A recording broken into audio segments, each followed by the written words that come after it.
So I could have clicked open gate there and realized that it was closed, but I didn't.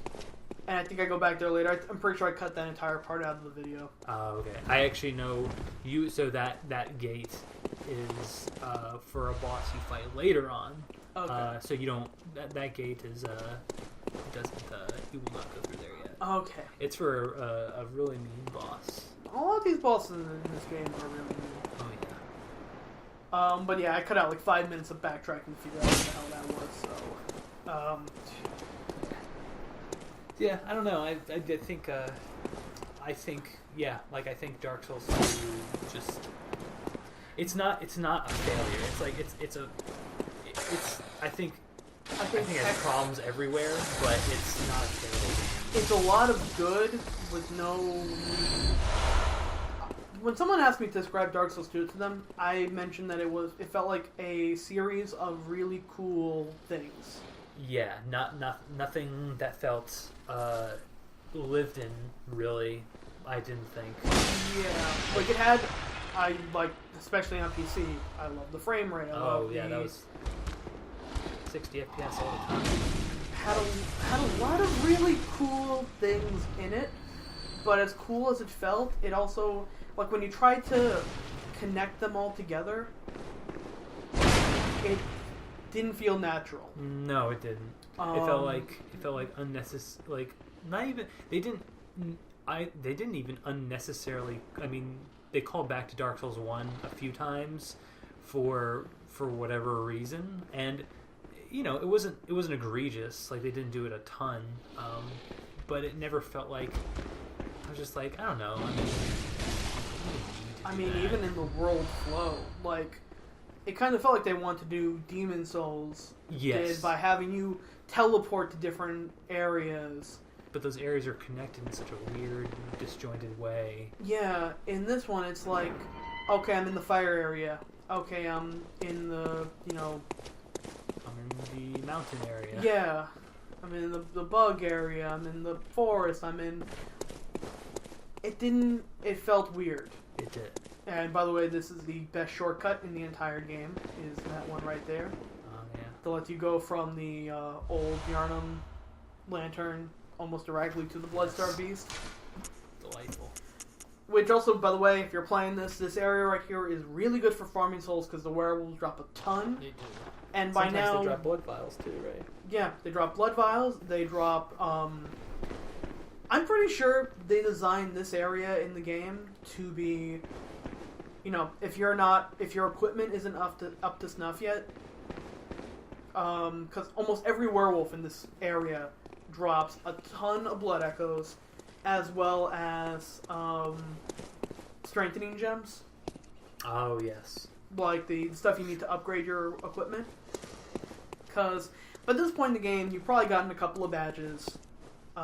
Because you've downed your first 2 bosses, you can now buy almost all the start, in case you decide to go with the axe and you want to switch to the saw blade, you can now buy the saw blade for 1,000 blood echoes. All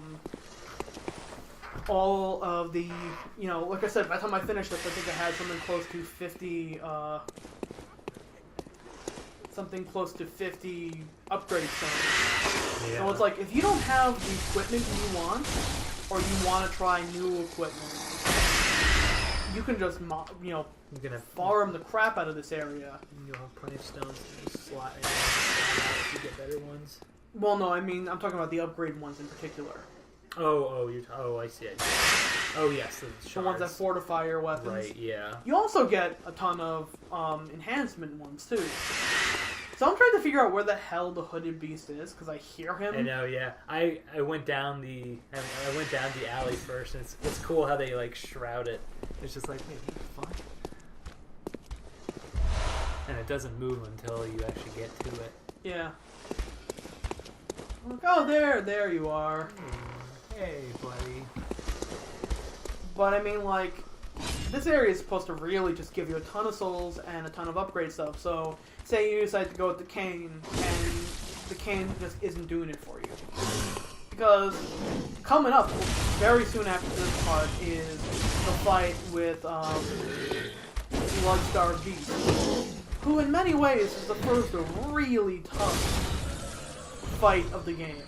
No, yeah. Gascoigne is tough, but he has a trick to him, and Cleric Beast is really still kind of a weapon. You know, how good are you at dodging? Check. Yeah.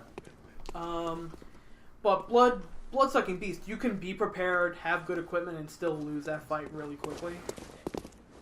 So this is kind of like, if you're not good enough to take him on at this point, this area will give you a ton of upgrade materials for both you and your weapons. So you should be going into this fight with nothing less than +3 to both of your weapons. Yeah. And being comfortable with dodging, because you will be doing a lot of that. You will be doing a ton of that. And you can also go and buy... You know, you're no longer kind of tied into your starting equipment.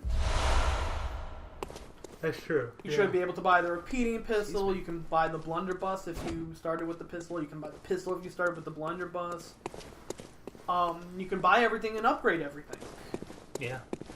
It's kind of like your catch-up point.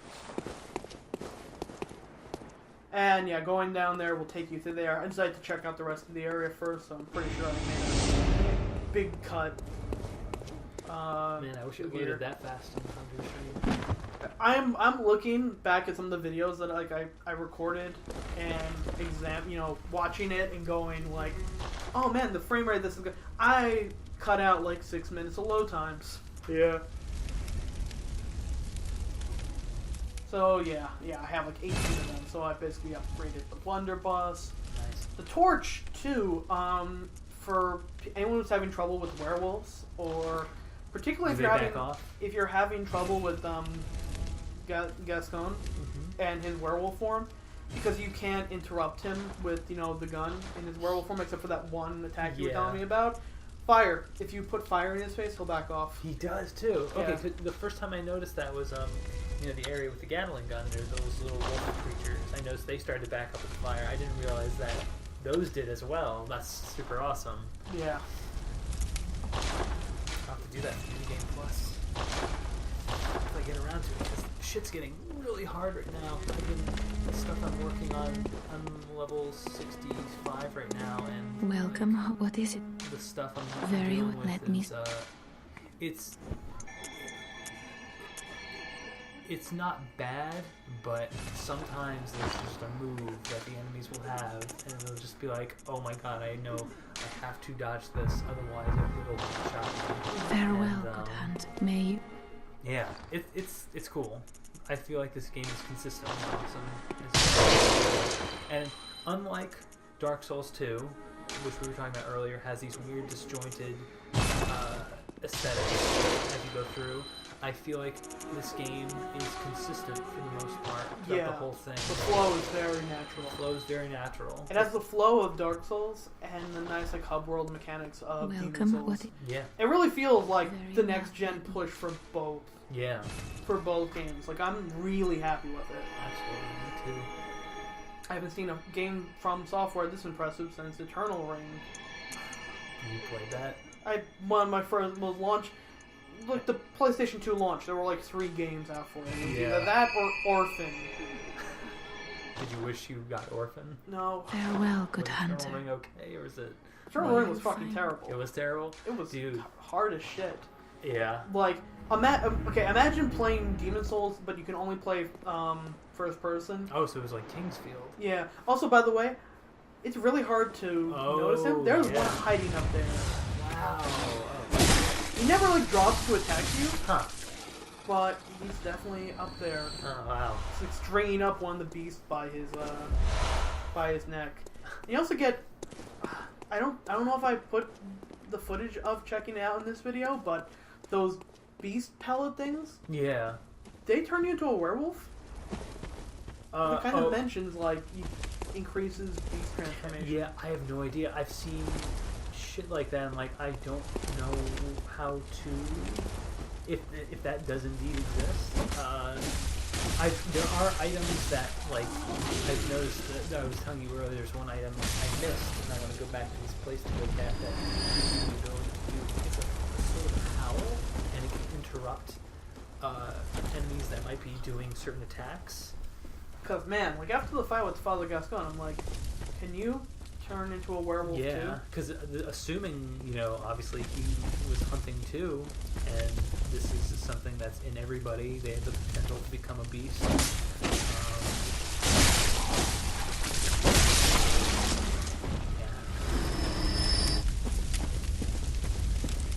But yeah, there are a couple of these lurking demons hiding. I don't know if they come in to attack you when you're fighting Bloodstar Beast or not. No, I don't think so. I think they seal off the area. Oh, okay, good.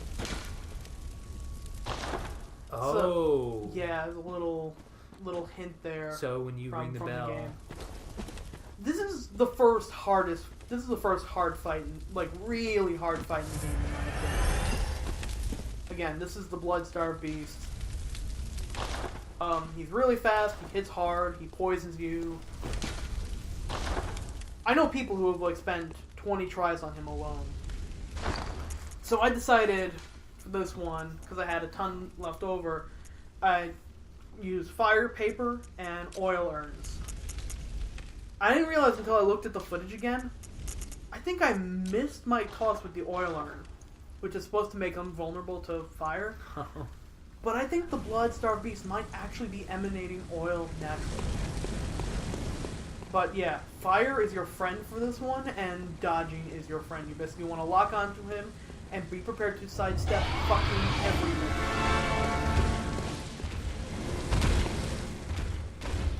This is actually my first time fighting him. I just saw the splatter from behind.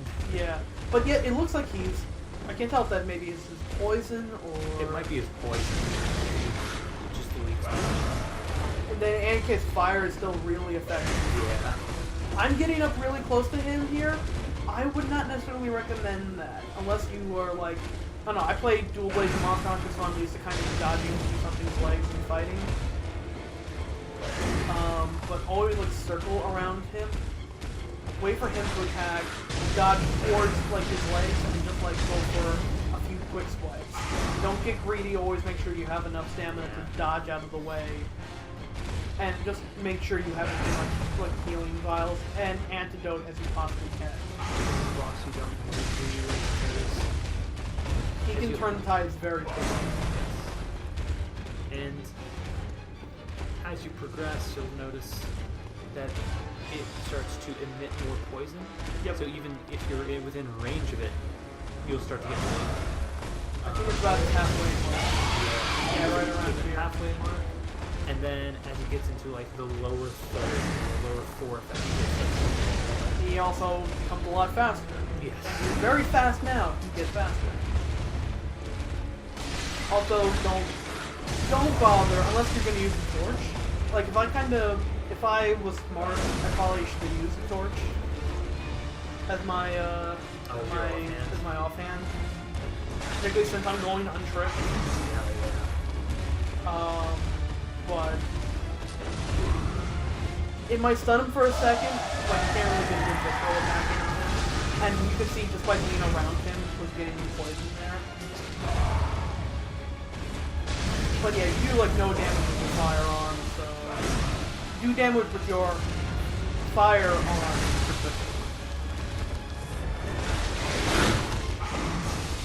And also, don't be afraid to use the pillar to your advantage. Also, if it tells you slow poison, use a fucking antidote. It is not slow, but you are going to die if you do not. Heal and then antidote. In general, you do not want your health to go below 50%. Yeah. So by now, nothing you do is going to stun him. Even if you smack him a couple of times, nothing you do is going to stun him. And his attacks become a lot wider.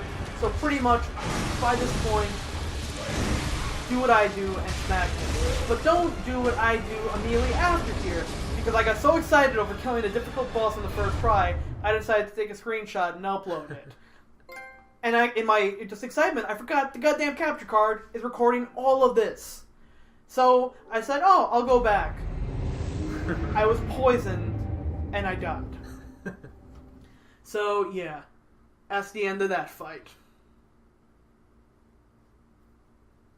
Don't do that. Don't do it. Otherwise, you have to run back and get all your stuff.